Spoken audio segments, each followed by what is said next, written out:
My name is Maham Khan. Today my topic is about erythrocyte sedimentation rate. So what is erythrocyte sedimentation rate?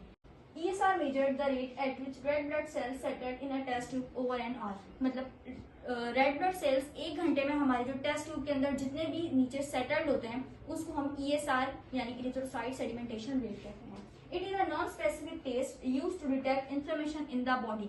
ये कोई specific test नहीं होता जिससे हम ये रिकॉग्नाइज करें कि हमारे ब्लड में जो है वो कौन सी डिजीज है, कौन सा डिसऑर्डर है.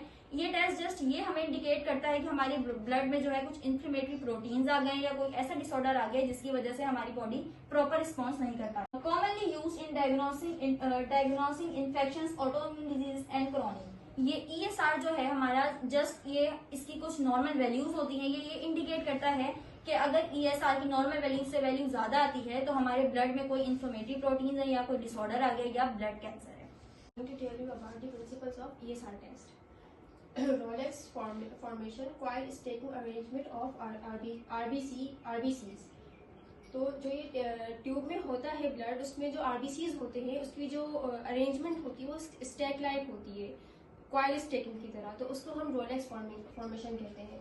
Red blood cells settle faster in the presence of inflammatory proteins. अगर ब्लड में कोई भी या एनिमल जो भी होगा उसमें कोई इन्फ्लेमेटरी प्रोटीन्स होंगी तो RBCs जो होंगी वो सेटल फास्टर हो जाएंगी.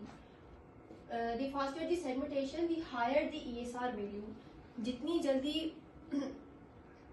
जल्दी सेगमेंटेशन हो जाएगी तो ESR की जो वैल्यूज होंगी वो उतनी ही बड़ी भी होगी.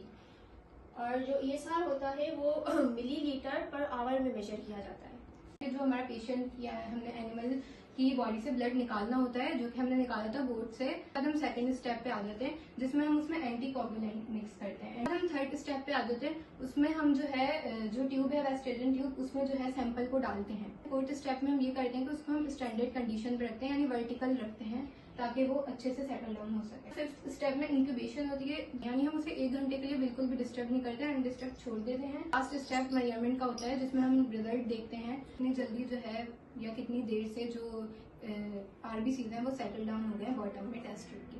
Materials required. The materials required are EDTA anticoagulant blood sample, Vestagen tube, tube stand, syringe, cotton, Tyma and a pipette.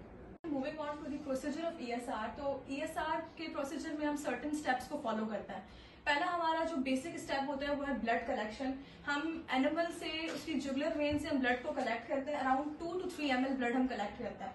उसके बाद we will use some anticoagulants to resist the clotting of blood. तो हम anticoagulation करते हैं. उस process को हम anticoagulation बोलते हैं जिसमें हम ब्लड सैंपल को जो है वो एप्रोप्रिएट अमाउंट ऑफ एंटीकोगुलेंट्स में ऐड करते हैं ताकि क्लॉटिंग जो है वो ना हो सके. थर्ड हमारे पास स्टेप होता है कि जो एंटीकोगुलेंट और ब्लड का जो मिक्सचर होता है उसको हम टेस्ट ट्यूब में कन्वर्ट कर देते हैं. फोर्थ हमारे पास मोस्ट इंपॉर्टेंट प्रोसेस होता है वो होता है इंक्यूबेशन. इंक्यूबेशन में हम जो हमारे पास जो ब्लड सैंपल होता है उसको हम 1 आवर के लिए अनडिस्टर्ब रखते हैं और उसको हम हमेशा वर्टिकल अरेंजमेंट में रखते हैं. फिफ्थ स्टेप हमारे पास होता है मेजरमेंट का. After 1 hour we will check कि सेडिमेंटेशन हुई है या नहीं हुई. तो हम रेड ब्लड सेल्स की जो डिस्टेंस होता है वो हम मेजर आउट करते हैं कि वो सेडिमेंट हुए या नहीं. एनिमल की एज बढ़ती जाती है तो वैसे वैसे हार्मोनल चेंजेस आ जाते हैं, प्रोटीन की प्रोडक्शन ज्यादा होती है जिसकी वजह से जो एरिथ्रोसाइट सेडिमेंटेशन रेट है वो हाई हो जाता है.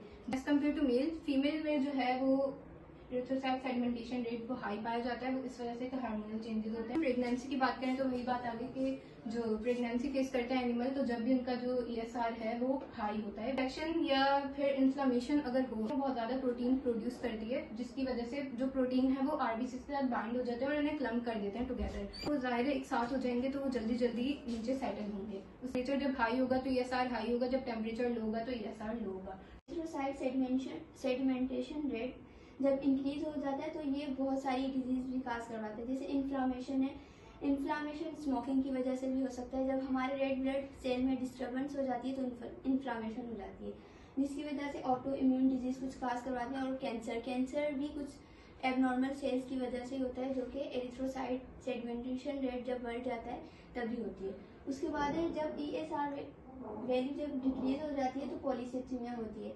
पॉलीसेथीमिया और हाइपर विस्कोसिटी मोस्टली सेम है जिसके अंदर क्या होता है कि रेड ब्लड सेल बढ़ जाते हैं और उन पर नॉर्मल वैल्यूज लिखी हुई है. मैन की 0 to 15 millimetre per hour, horses की 30 to 60 millimetre per hour and some कुछ और भी एग्जांपल्स हैं।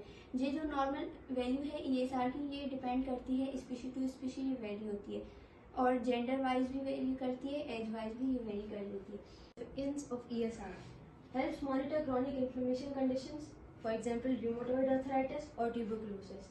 The other is used alongside other diagnostic tests for accuracy, and it's not a specific test, but it's useful for disease progression monitoring. Thank you.